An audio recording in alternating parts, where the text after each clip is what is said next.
There was once a man whose name echoes through the darkest corners of history, a man whose voice once moved crowds, but whose actions drowned the world in blood.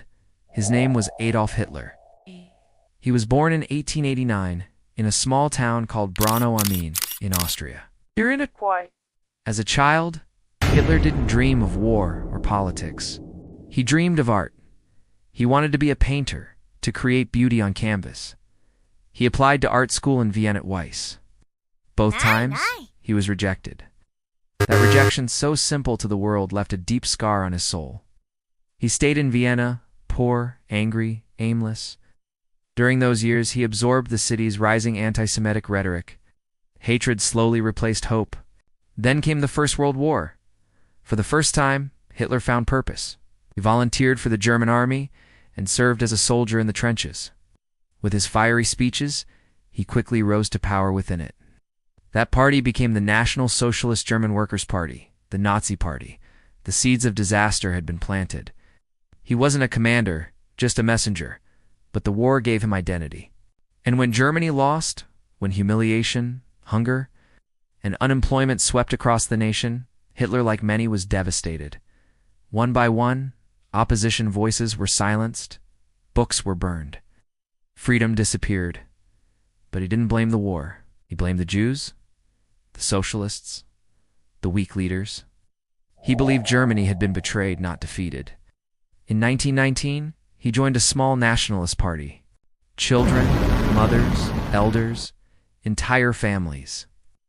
He tried to overthrow the government in 1923. It failed. He was arrested. And in prison, he wrote Mein Kampf, My Struggle.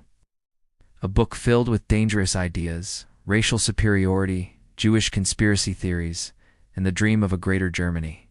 When he was released, Germany was struggling. The economy was broken. People were starving. And they were desperate for someone to blame and someone to follow. That someone was Hitler. By 1933, he became Chancellor of Germany. Then he took full control. He wasn't just building a nation, he was building a dictatorship. And then the unthinkable began. The Holocaust. Millions of Jews were forced from their homes, herded into ghettos, shipped like cattle to concentration camps.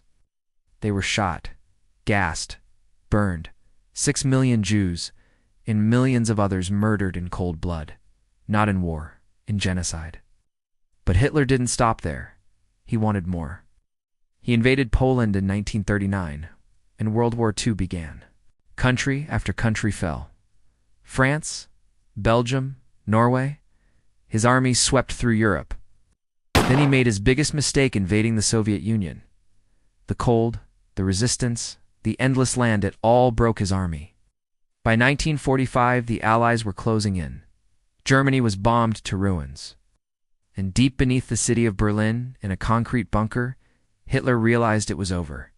On April 30th, 1945, Adolf Hitler took his own life.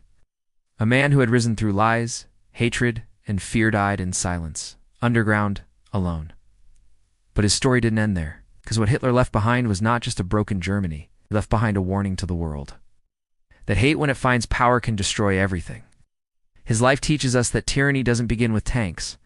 It begins with broken people looking for answers, and someone dangerous offering them.